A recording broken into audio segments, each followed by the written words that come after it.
What's going on, everybody? My name is Aiden and welcome back to another video. And ladies and gentlemen, as you can see behind me, as it rains, it pours. And it is pouring on the Chicago Bulls right now. The sad times are back, ladies and gentlemen, as we, in a closer competitive battle, I should say, we fall to 500. We're now 6-6 on our season. We lose a game that was winnable in the end. And again, you have to just kind of question things at the end of the day. There's many things we could have questioned in this game. Ultimately, maybe there was not much we could do. I don't really know. You know, it did come down to the last shot. The last shot Utah took was unbelievably contested. The last shot we took was unbelievably contested. At the end of the day, we missed our shot. They made theirs. They win the game. They walk out in double overtime as victors. They went 2-2 in their home campaign. We're on a 3-game stretch out west. We're now 0-1. We got a game against the Nuggets tomorrow. That's going to go... That better go well. I don't know what else to say. We'll have to see. But double overtime, I don't expect it to go well at all. But before we get any further, if you enjoyed the video, I should say, feel free to drop a like, follow, and or subscribe if you are new. And let me know what you guys think about the Chicago Bulls, their game today, and your player of the game as we lose this one 150 to 147. A double overtime classic. And in hindsight, outside of the missed calls, there were many missed calls. Outside of just the overall...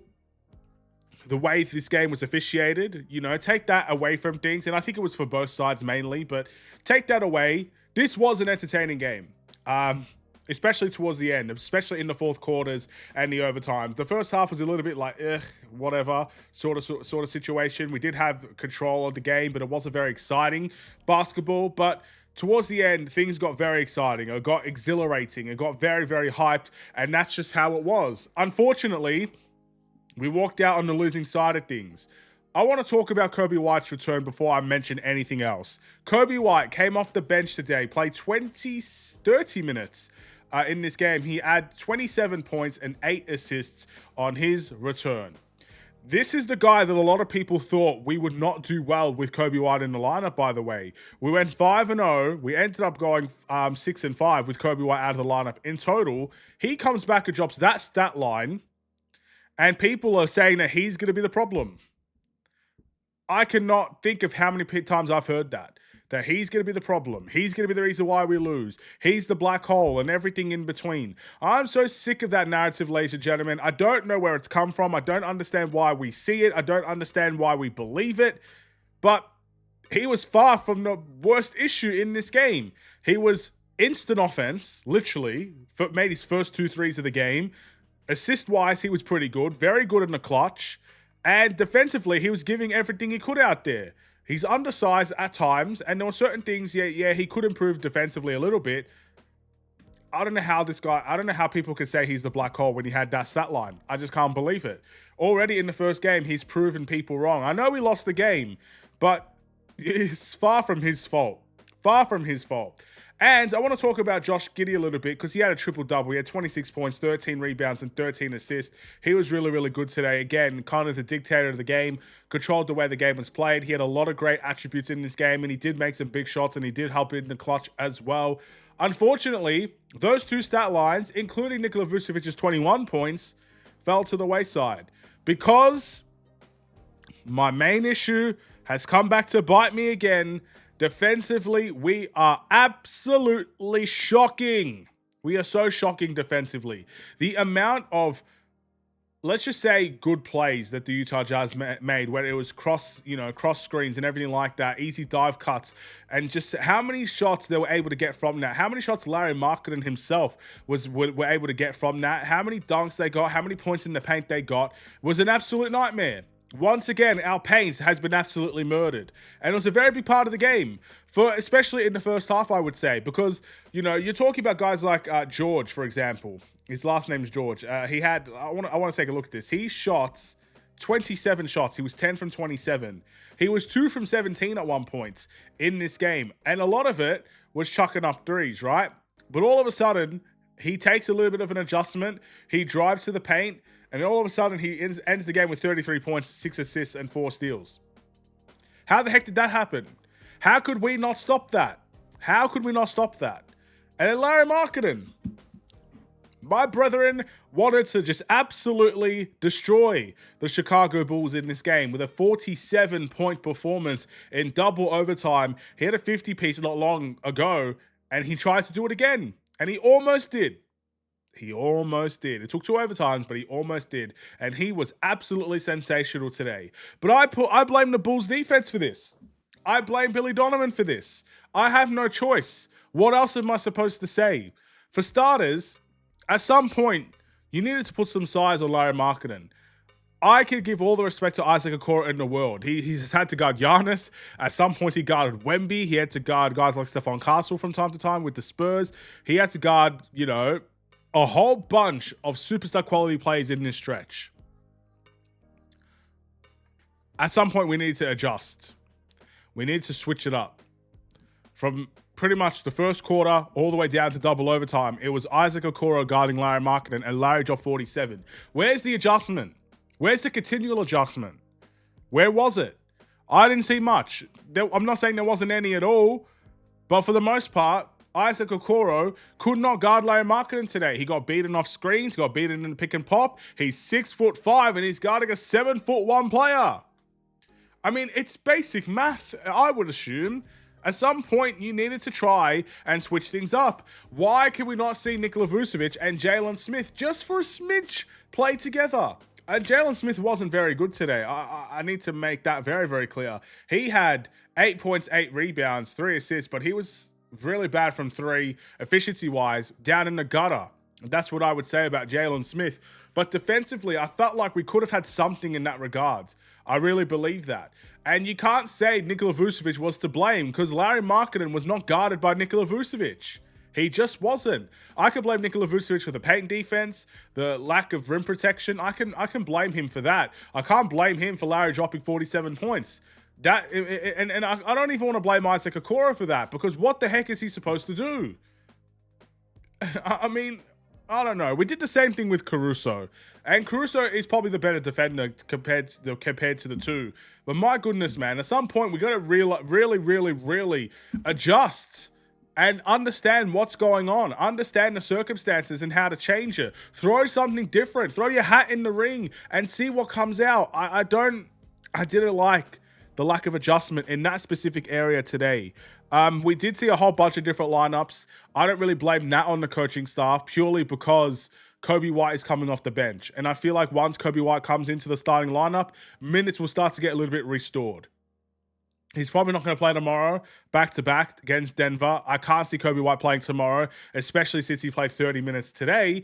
But eventually, that issue will be resolved. We're adding one extra man to the lineup, someone you absolutely need to play. You can't just bench him like Noah Senge, for example. You need to play him. He's one of your best players. I completely understand that. I'm not really going to target Billy Donovan or anyone for that. But my goodness, man, defensively, once again, punched in the mouth. Teeth falling out and everything. And we did not respond. We did not respond at all. No defensive intensity, no defensive awareness, no ability to stop anything. You know, Utah is not the best three-point shooting team. Can I tell you how many threes they shot today? And maybe I'm wrong, but they made a total of 19. No, that's the Bulls. Let's take a look at the Utah Jazz. They made 18 threes. They made one less than the Chicago Bulls. That's the team that's like literally the worst three-point shooting team in the league, and the only one behind us. And they shot a very good percentage. I think it was like over 40%. So, no, we didn't play well defensively at all. And that is where my target is. Because offensively, we had multiple players at double figures. I think our offensive style worked. Josh Giddey was unbelievable. Coby White was unbelievable. Nikola Vucevic was unbelievable. How many players do we have in double figures today? I mean, keep in mind double overtime, but let's take a look. We got Bazelis with 18, Vooch with 21, Josh Giddey with 26, so that's 3. Ayo had 18 and 5. I didn't even mention Ayo. He was absolutely sensational today. That's 4. Coby White, 27. That's 5. Julian Phillips with 10. He was incredible today. That's 6. Jalen Smith was 1 point away from it. 6 people in double figures and we lose. So you can't tell me the offense is our problem. There might be small aspects of it that's a problem. Down the stretch, for example, we don't seem to really gather our nerve and composure on the offensive end. There are certain elements of our offense that is a problem, but our offense in total is not an issue. Defensively, we are getting punched in the mouth every game. Where is the response? Where's the retaliation? Where's Billy Donovan saying we need to be physical and desperate? Where's Matas Bazelis saying that he needs to be treated like an All-NBA defender? Where are the fight? Where's the fight back? Where's the fight back? Where's the screaming and shouting? Where's the taking responsibility? Where's the pride? Where is it? I cannot find it. This was a great game to watch as a neutral. This was a great game to watch. And if I wasn't a Bulls fan and I watched this game, I would be jumping for joy with how entertained I would have been, especially in the overtimes and the fourth quarter. But I am a Bulls fan, and I can't help it when I sit here and say we have issues that are not being fixed right now. I could be very satisfied with the game. I'm not saying that this Bulls team was trash or terrible or any stretch of the imagination like that. I enjoyed the game. I was very happy with the game, outside of the fact that we lost and defensively we couldn't stop a thing. But there are certain issues that need to be addressed and accountability needs to be made. And unfortunately, if things go down this path, I mean, we're already 500. We was 5-0. We're now 6-6. You know? We already are kind of going back into reality, but reality might strike us even harder than we could imagine. Because Denver's not going to be an easy game. We're out west. No team in the West is going to be easy. So we do need that fight back, and we absolutely need it now. We got the Trailblazers after that. The Trailblazers are playing good basketball. They may not have it record-wise, I'm not sure, but from what I've gathered and what I've seen, they're fighting with every single team. Every single team, they're giving them a battle. So if they're going to come in and punch us in the mouth, are we going to sit there and take it? Well, we did with the Jazz. We did with the G League Pistons. We may as well do it with the Blazers. That's the thing. Winnable games now, we're not winning. I can understand losing to the Spurs, or I can understand losing to the Knicks. I can understand losing to the Bucks. These are teams that are better than us. Even when we were 5-0, those are teams that are better than us. You know, I want us to be in the playoffs. That's the goal. Whether it's playing tournament or 6th seed, that's where I want us to be. All those teams are proving to be better than us. I can understand losing to them. Losing to the Jazz, losing to the G League Pistons, losing to potentially Denver tomorrow. I hope we don't, but we might. And the Blazers, I'm scared, guys. I'm scared. I'm worried about what our record is going to look like by the end of this stretch. We've lost 5. Is it 5 in a row now? No. Yeah, I think it's 5 in a row. Ay. Maybe it's 4. It's one of them. Anyway, I do believe a player of the game is deserved this time around. It's going to go to Josh Giddey, triple-double Josh Giddey. Kobe White was great. I would like to give it to him as well, but I think Josh Giddey was clearly the answer today in that regard. But thank goodness Kobe White's back, because hey, if we are going to get sucker punched in the mouth and we're not going to stop a thing on defense, try and run up the score a little bit and make it competitive in that regard. Having another scorer in this team, an efficient one, it might just be what we need to scrape by. We'll see. So thank you for watching. I'll see you in the next one. Stay safe, stay healthy, and stay tuned for more. Bulls Weekly, I might do it now. We'll see. I forgot. Not that I forgot. It was more that I didn't have time. But, yeah. I'll try and do it now before the Denver game. Take care, and peace.